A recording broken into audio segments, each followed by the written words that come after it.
What's up, guys? We're at the end of August, literally the end of August, and things are starting to heat up. We got Venice starting as this video is coming out. We have Telluride starting as this video is coming out. Then we have TIFF and other festivals down the line that we'll be talking about next month. I had to change my video. I had to change my picks right before because the reviews of movies are dropping as I'm about to film this. I wanted to try and get it out before, but I'm kind of glad I didn't because now I have a little bit of a better picture to paint. But we're officially, I feel like this video is the first one where I can be like, okay, people are starting to see stuff. So I'm very excited. Let's start. Best Picture. We have Sinners still at number 1. Hamnet now at number 2. It premiered at Telluride to amazing reviews. Amazing reviews. I think it has like in the 90s on Metacritic, which is crazy. People are calling it the frontrunner, winners of actress, all that stuff. So like I kind of had to put it pretty high. Yes, Sentimental Value had this kind of same wave, but this one is newer, I'm sorry to say. And 2, I feel like it's even a little higher. Like, yes, people are calling it Sentimental Value, which is my number 3 still. It's still in the top 3. People were calling that a frontrunner, but like I feel like if it won the Palme d'Or, it would have been at like where Hamnet is right now. So I thought I wasn't skeptical about Hamnet in there. It looked like a movie that was very tough to sit through. But I wasn't really thinking about how it was pretty much like a perfect, like this is like a movie for the Oscars. So I really wasn't thinking about that. So now I had to kind of rearrange. But other movies that have premiered, we have Sinners, we have Sentimental Value that's premiered. Those have been seen already. Hamnet premiered. We have Begonia premiered. Jay Kelly premiered. Springsteen premiered. Frankenstein premiered. So we'll get to those in a sec. Ballad of a Small Player. After the hump, we'll get to those.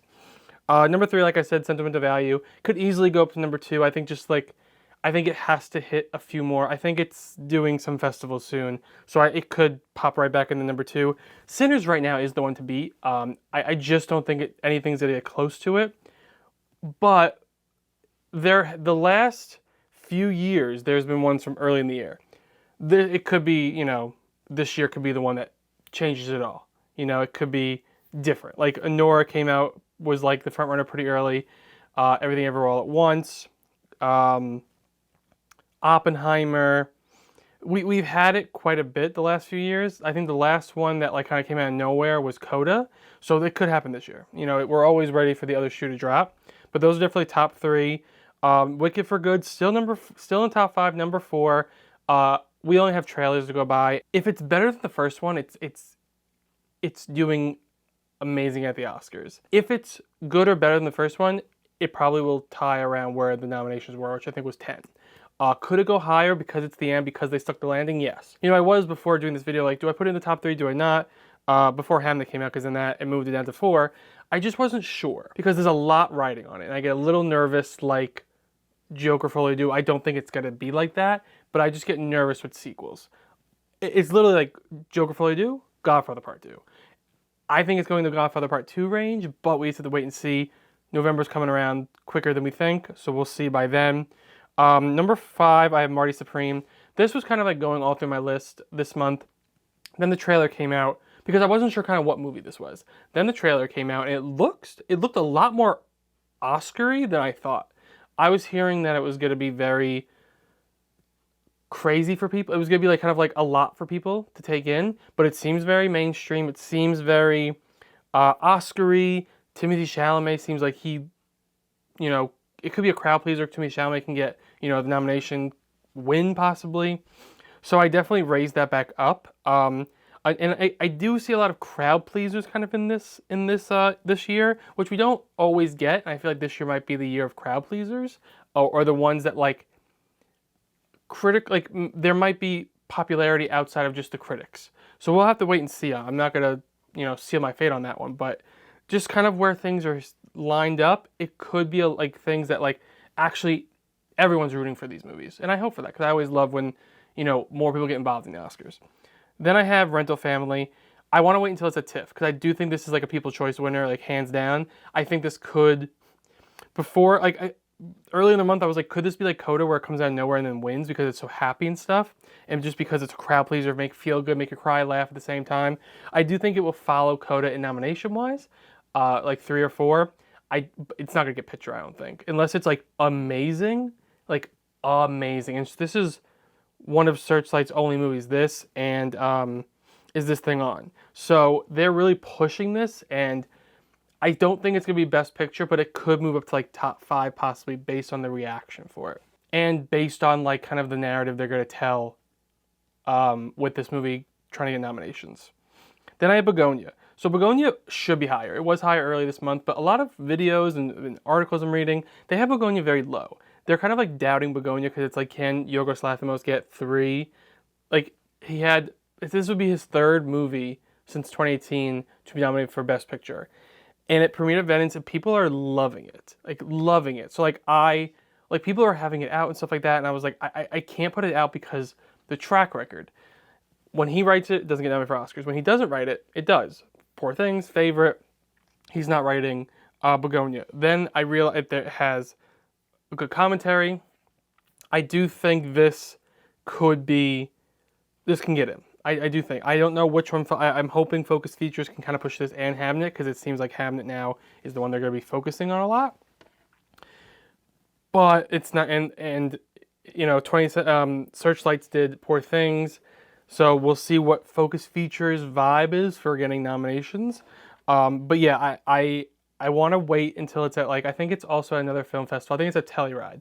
If it has the same reaction where people are loving it, I have to move it up. I had it up higher, moved it almost to the bottom, and I'm like, I can't put this out. Like, I just can't put a Yorgos Lanthimos movie out right now until like someone tells me it's terrible. So after I hear about Telluride, and I'm not sure if it's going to any other festivals, but if the buzz kind of stays the same at that high, I'm putting it higher. Then we have J. Kelly. So J. Kelly really took a roller coaster in the last like 2 days. I had a J. Kelly number 3 because people were saying it was amazing. Then I looked at the Letterboxd curve and it's not amazing. But my thought is maybe this is more of an. There's 2 thoughts. This is more of an American film that, you know, overseas film festivals aren't going to love. I'm not exactly sure what other film festivals it's going to, but I know it's going to New York Film Festival for that one at least. And that's an American crowd. Let's see if this is more of an American movie. Second, if Netflix chooses for this movie to be its main horse, they are going to do everything to get nominated. Emilia Perez got 13 nominations. They know what to do. So if they decide, and it seems like this is Netflix's big horse, I think they're going to really push for it. Also, movies that are middling still get nominated. And I think the reviews are better than Don't Look Up, that got nominated still. They're better than Emilia Perez, I think. That still got nominated. Those are all Netflix.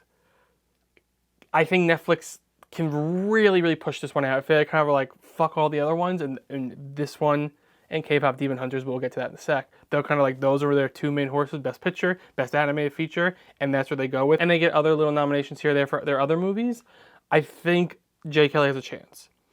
It also has great narrative of like, it's about, you know, an old Hollywood star. George Clooney is like a legacy actor. Adam Sandler's coming from like his best performance of all time. It's Noah Baumbach. The Oscars do like his movies. I want to wait to see with this one. I'm not dropping it off, but I did lower it. But I think it could go back up, depending on multiple factors. Then I have Springsteen. I didn't have it in for quite a while. Then I heard some reviews and they're saying it's very good. It's at the bottom because I just don't know. Every musical biopic that's been nominated never came out the next year, like after a really big one. So like Bohemian Rhapsody came out in 2018, a lot of nominations. Rocketman got snubbed the next year. Elvis wasn't, you know, right behind another musical biopic. Complete Unknown was not right behind another musical biopic. From what I heard, it's very good. And it's a character study, and I think Jeremy Allen White's kind of locked for a nomination.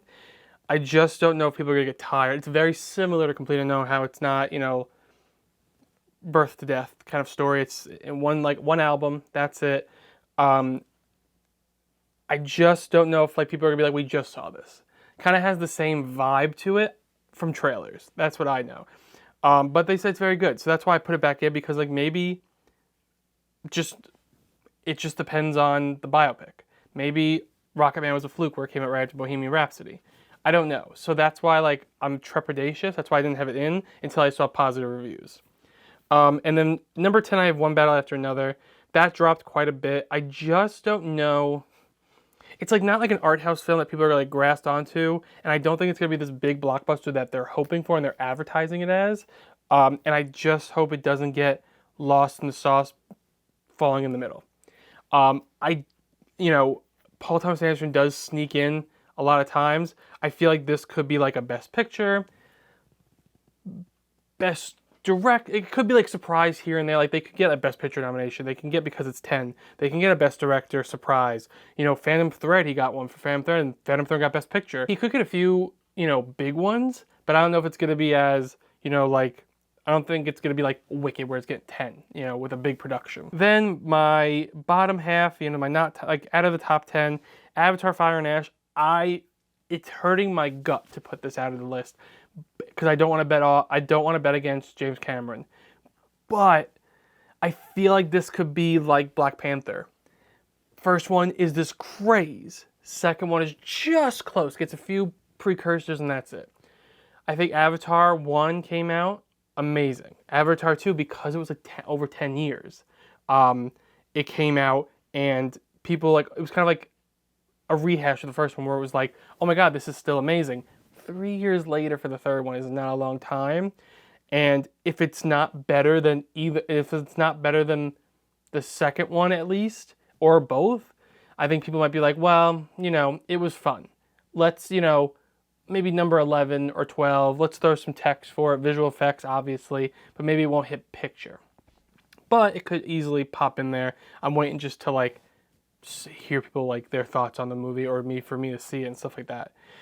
Then It Was Just an Accident. People, I feel like, would find this crazy. I am my top 10.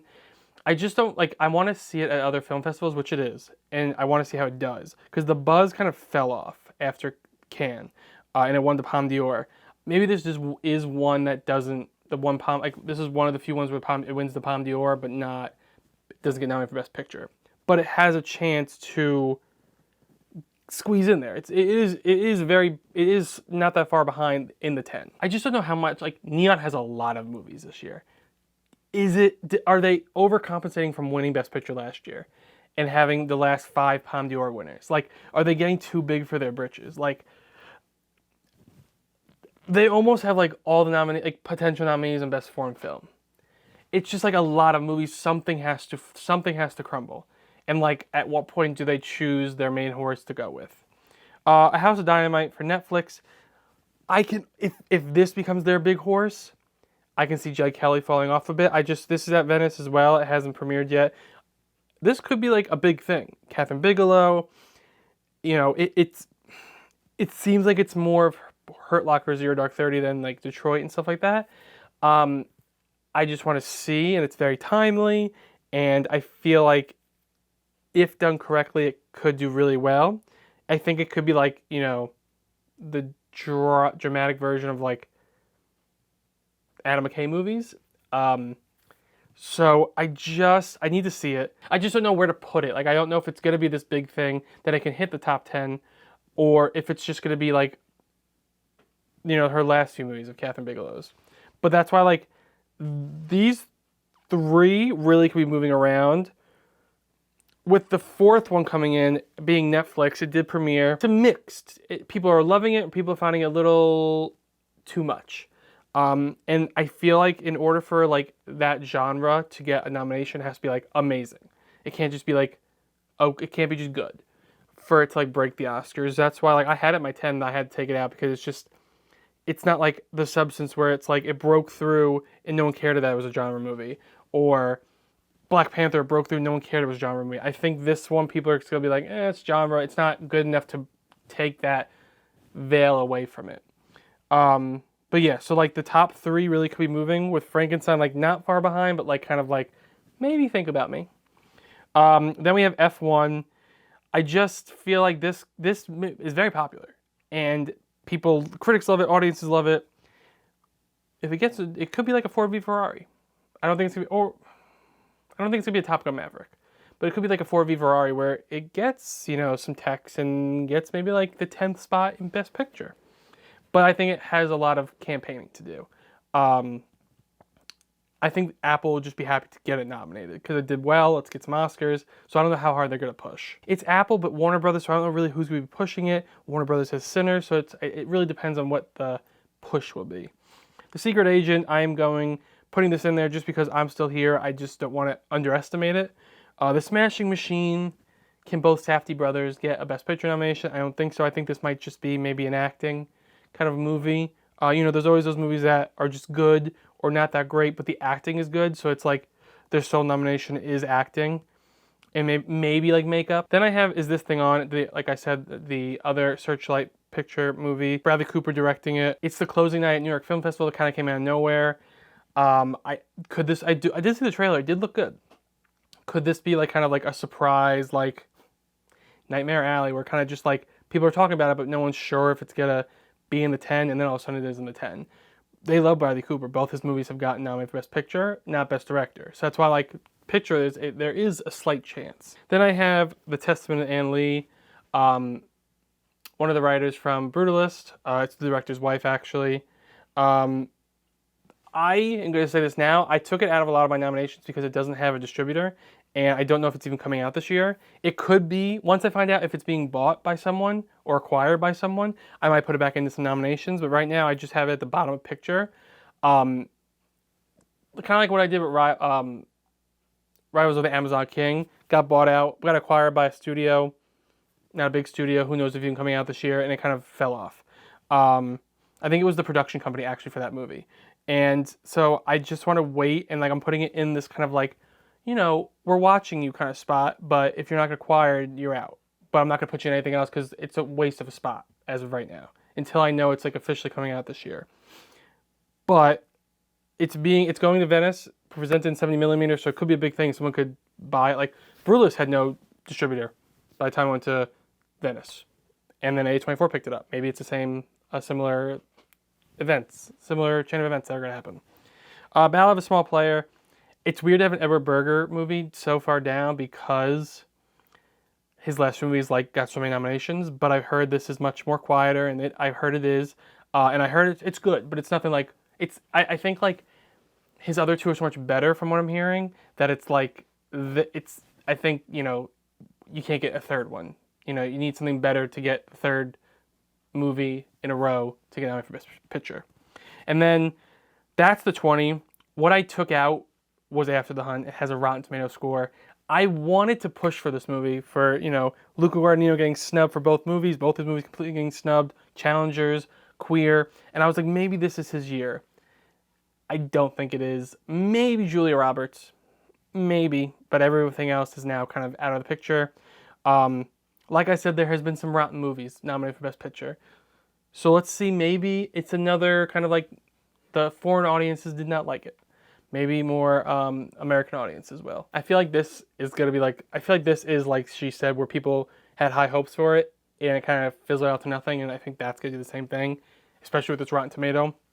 It wasn't in competition. He chose that. I wonder if he knew. I don't know. It has now fallen off the list. And I think something big would have to happen for it to kind of come back into conversation. Best Director at number 1, I have Ryan Coogler still. I think Sinners is going to be the one to beat for a lot of these nominations, for a lot of these categories. I think the narrative he has it's too good. Someone really good would have to come in. And, you know, my number 2 now came out of nowhere, and it's Chloe Zhao for Hamnet.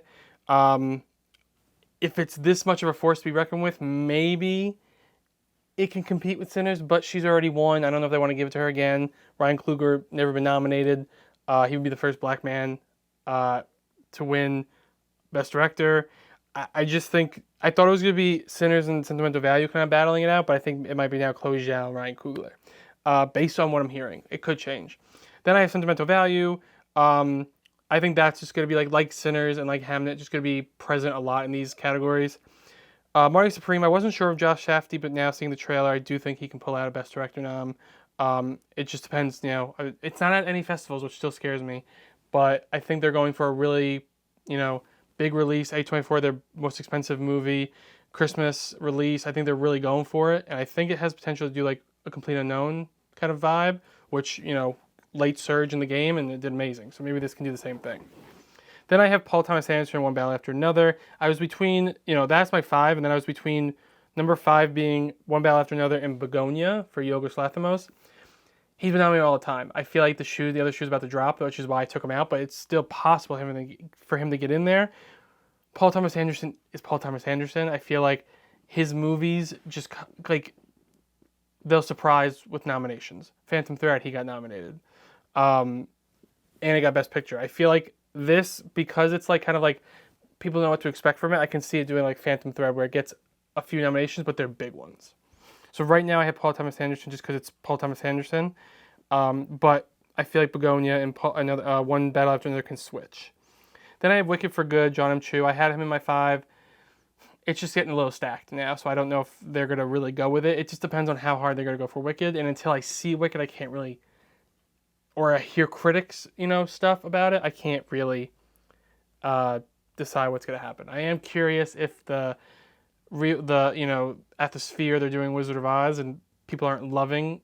People are like, it's kind of mixed reception. I'm wondering if that's going to help the movie because like it's so different and like it's so much better, or if it's going to hurt it just having that kind of attached to it within that franchise. Then I have It Was Just an Accident, Jay Kelly, A House of Dynamite. These 3, I think, just depend on how their movie does, and if it can get on nominations. And I can see the director coming with some of these. Best Actress, we have a new frontrunner, Jessie Buckley for Hamnet. I just see tweets now after the premiere of your next Best Actress winner. So I have to take that in consideration. Then I have Renata Rysova for Sentimental Values, Cynthia Erivo, they're all still there. Emma Stone's still there. People were concerned if she was going to be supporting her lead. I heard she's lead.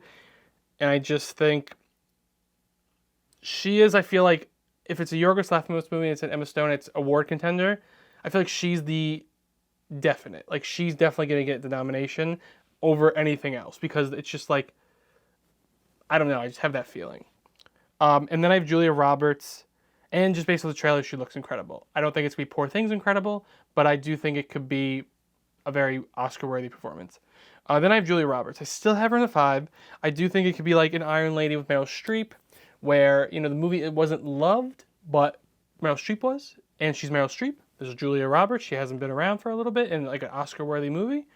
They could just love her anyway, and she can follow along, kind of like what Denzel Washington does sometimes. He didn't do it for Gladiator 2 last year, though, but he got a lot of precursors, so I can see her getting a lot of precursors, kind of following that same path. Number 6, Amanda Seyfried. If this movie comes out this year, I can see her getting nominated. It's a musical. She looks like she's doing she's really going for it, so I can see that. Jennifer Lawrence, Die My Love, after Cannes, it kind of fell off. Apparently went back into editing to fix some things. I don't know if that's a good thing or a bad thing. But it's Jennifer Lawrence, too. They do like her. June Squibb, Eleanor the Great. She looks great in the trailer. I will say, normally, Best Actress is stacked and Best Actor is a little thin. This year, it's kind of switched. Hopefully, some more things kind of come up as we're starting to see more movies.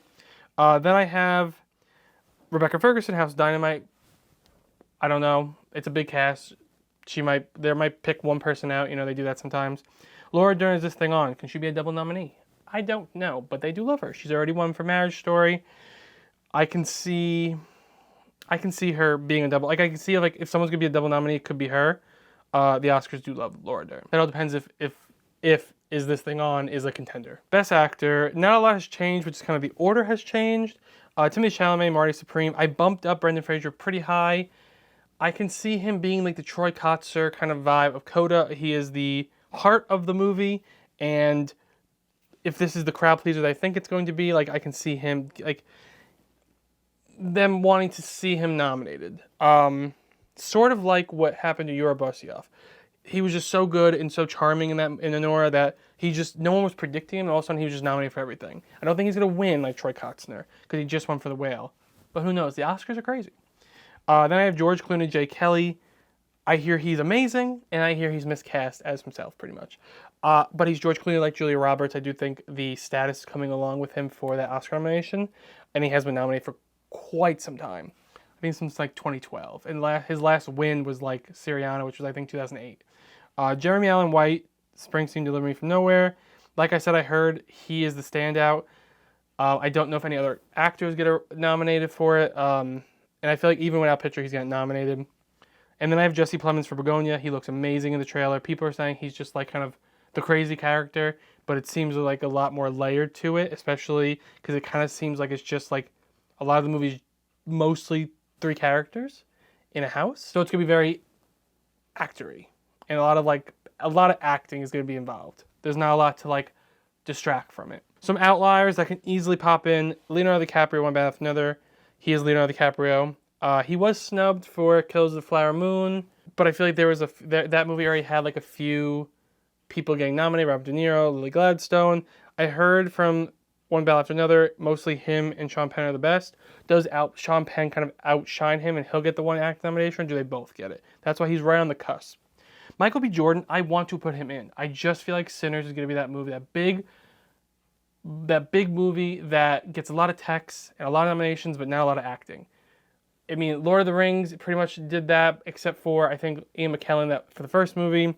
Dune, it's happened for Dune.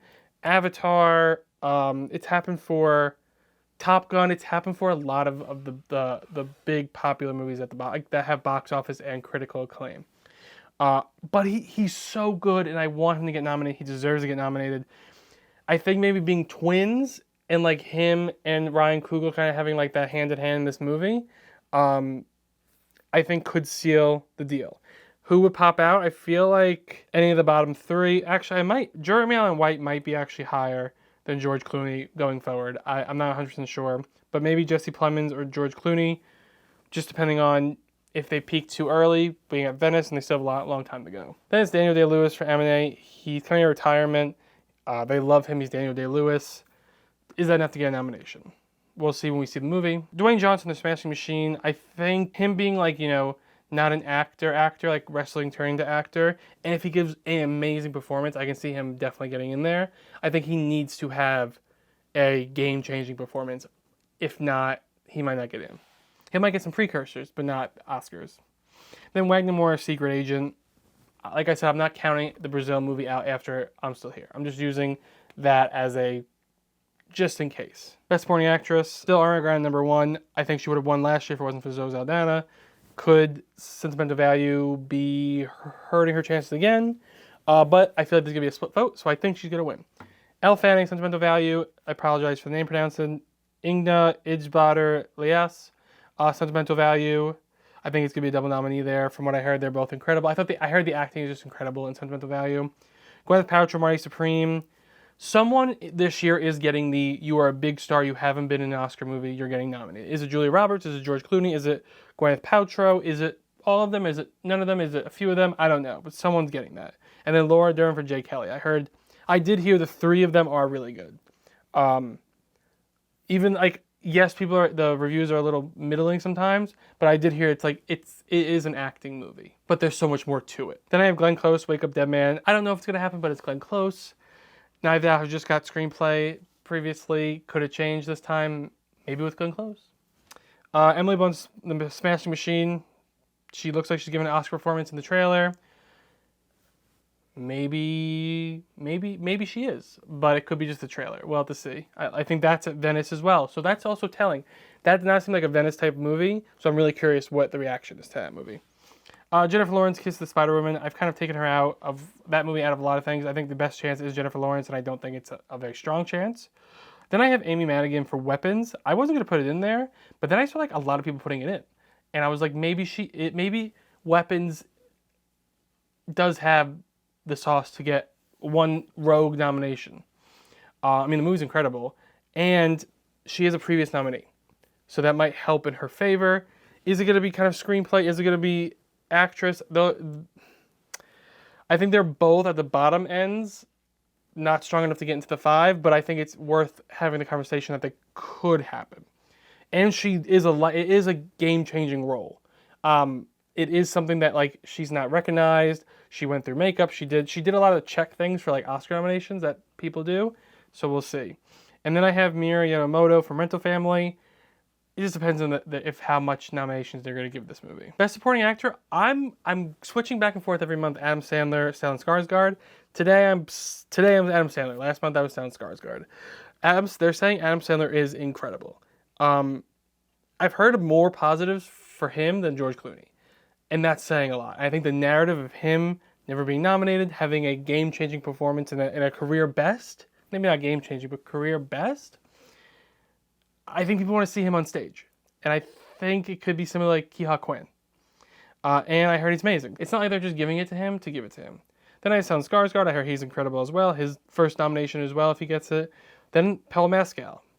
Hamnet has surged, so I'm putting him in there. Sean Penn, one battle after another. I think he might have a better chance than Leonardo DiCaprio. It's just not as stacked. Jonathan Bailey, I'm still going for that they're going to have 3 acting nominations because the total is going to be equal or higher. And he got SAG, and I think it was like kind of brewing for the first one. I think the second one's going to really push him over the edge. Then I have Delroy Lindo's Sinners. I just don't know if this movie's going to get nominated for acting. And I think if anything, it's going to be Michael B. Jordan.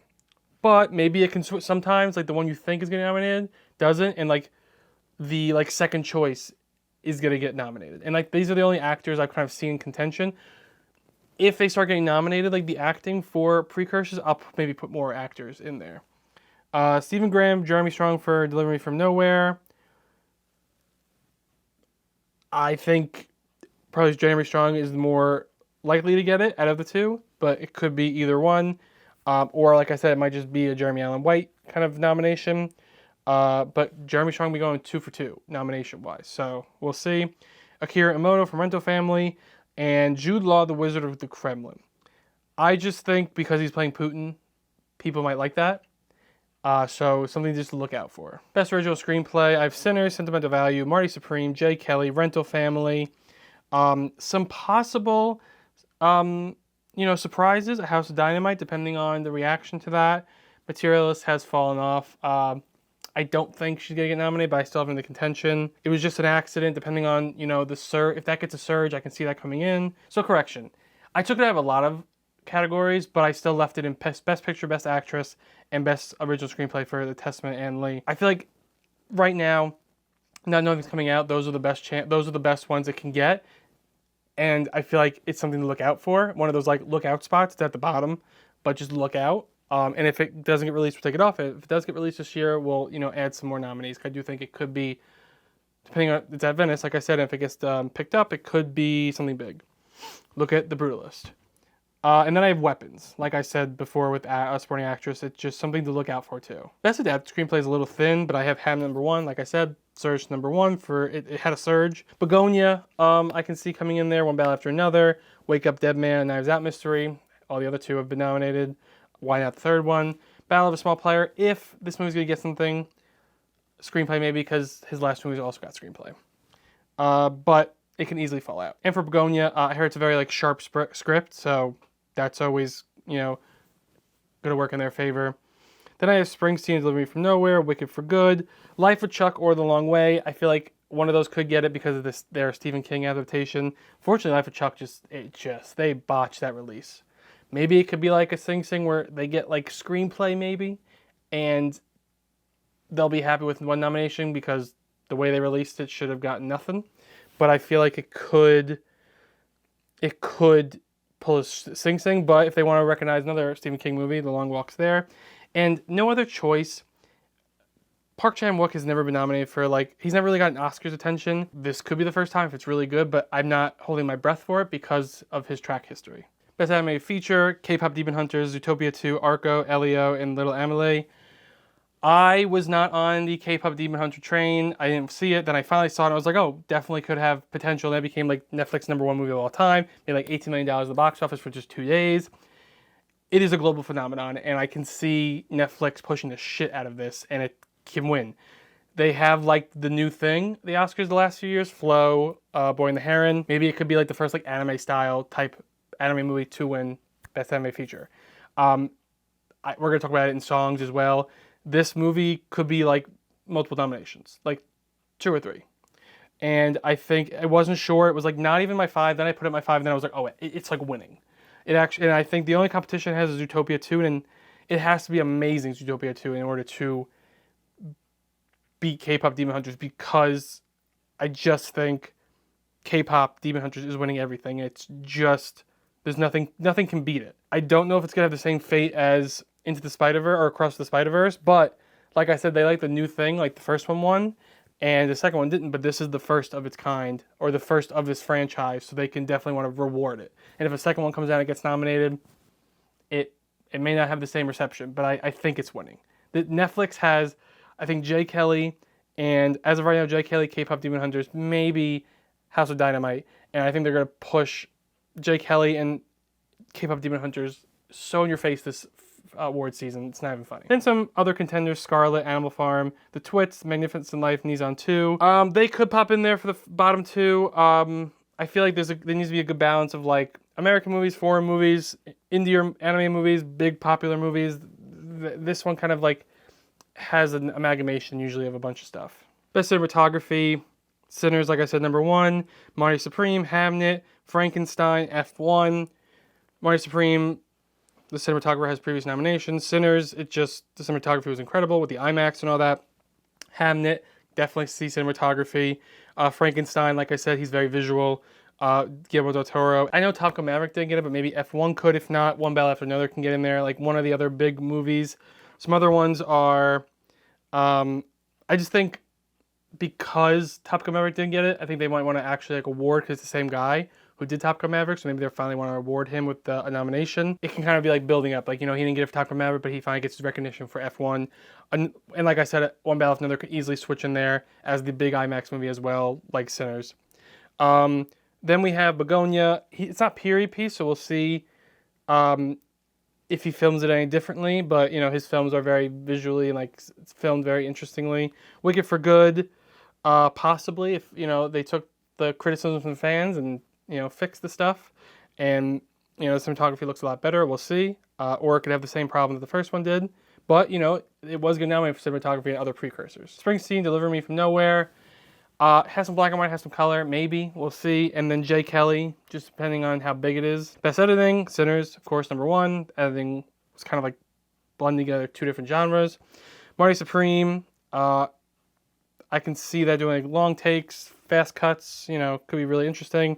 Hamnet, I feel like this, if it's a big frontrunner or big nomination load, I feel like editing, it's a lot of best picture stuff in here, and Hamnet is like number 2. Sentimental Value, Begonia. Take out Begonia. This is like my top 5, I think, for Best Picture. So I can see maybe Begonia getting in there. Like I said, it's a very smaller movie, all in one kind of like setting. So it depends on how they shoot it and how they edit it. That can make it really interesting. Then One Battle After Another, obviously a bigger movie, big spectacle. Then House of Dynamite, a very tense movie, the way they edit it maybe. So we can see that possibly. F1. A big movie. Wicked for Good possibly can get editing, just depending on how big the nomination load is. Deliver Me From Nowhere, same thing. Depending on how big it is and like the songs and how they edit this, like the performances and stuff like that, and maybe can get in there. Best Production Design: Sinners, number 1. I think it's just the one to beat right now. Hamnet, I think it built like the Globe Theater. Wicked for Good won Best Production Design last year. Marty Supreme is a period piece. Frankenstein, genre, very period piece. Fantastic Four, period piece, and they like Marvel when they do something different than they normally do. Begonia, not period piece, but both those other ones have gotten it, but it might be because it was a period piece, so I'm just putting it in there as something to watch, possibly. Deliver Me From Nowhere, period piece. Fire and Ash, Avatar 2 got it because they went to a new kind of area. They're doing it again for the third one, so possibly. And then One Battle After Another, just depending on its nomination load, this probably isn't happening. Best Score: Sinners, Frankenstein, One Battle After Another, Begonia, Fantastic Four, First Steps. All of these composers have been nominated for or won before. Sinners is Sinners, Frankenstein, Alexander Desplat.